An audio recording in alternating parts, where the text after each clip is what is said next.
Zechariah 8:22-23 foretells a profound global awakening where the nations of the earth realized they were completely deceived regarding the true identity of the biblical Hebrews. This awakening happens during a future era centered in a newly established Jerusalem following a second global exodus. At that time, the nations will realize that the true bloodline Hebrews are a scattered, historically oppressed people, and they will seek them out for spiritual guidance because God is with them. The Jerusalem mentioned in Zechariah is not the current political capital in the Middle East, but a future spiritually undefiled city established after the final gathering.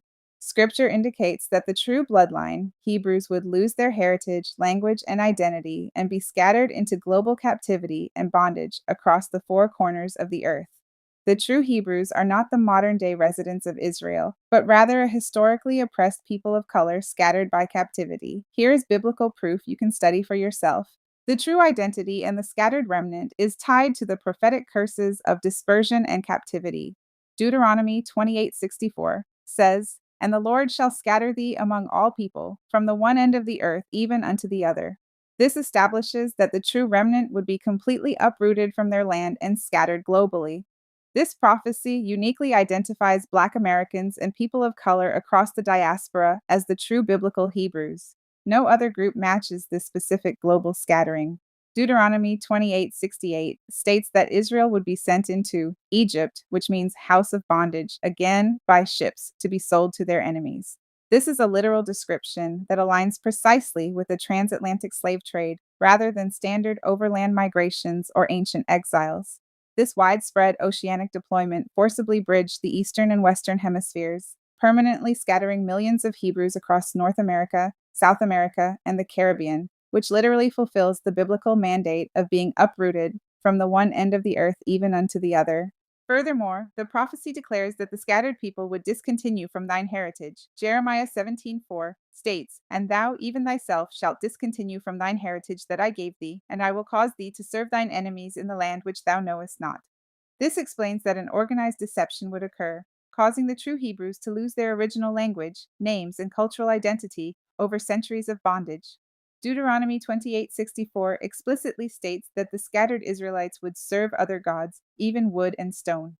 In this biblical context, serving wood and stone refers directly to the religious institutions established by colonial powers, specifically Roman Catholicism, various Protestant denominations, and Islam. The wood is a direct reference to the Christian cross or crucifix, which is historically constructed from wood. Captives in the Americas and the Caribbean were systematically stripped of their identity, forcibly baptized into Roman Catholicism or Protestantism, and commanded to bow before wooden altars, statues, and crucifixes. The stone is a direct reference to the Kaaba in Mecca, the large stone structure that forms the focal point of Islam, as well as the massive stone-built cathedrals of European Christianity. This prophecy highlights that the true biblical Israelites would completely lose touch with the laws of their ancestors and instead worship the foreign religious symbols of the nations that held them captive. Isaiah 11:11. The text specifies that God will set his hand a second time to recover the remnant of his people from the four corners of the earth, indicating they remain scattered until the final deliverance.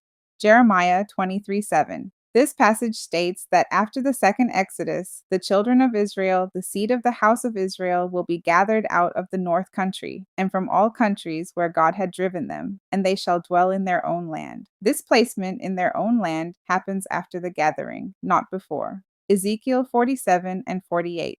These chapters outline a complete divine redistribution of the land that has not occurred in modern history, where the 12 tribes are physically assigned specific geographic portions surrounding a newly constructed sanctuary. Zechariah 8:23 states, 10 men shall take hold of the skirt of him that is a Jew, saying, We will go with you, for we have heard that God is with you. For nations to grasp the skirt of a Hebrew to find God implies that the nations previously did not look to this specific group for spiritual authority. This prophecy shows a sharp reversal of global perception, the world's realization of the true identity of God's people. Isaiah 60:14. The sons also of them that afflicted thee shall come bending unto thee, and all they that despise thee shall bow themselves down at the soles of thy feet, and they shall call thee the city of the Lord, the Zion of the Holy One of Israel. This shows that the very nations that historically oppressed the true remnant will experience a sudden realization of their true identity and status before God.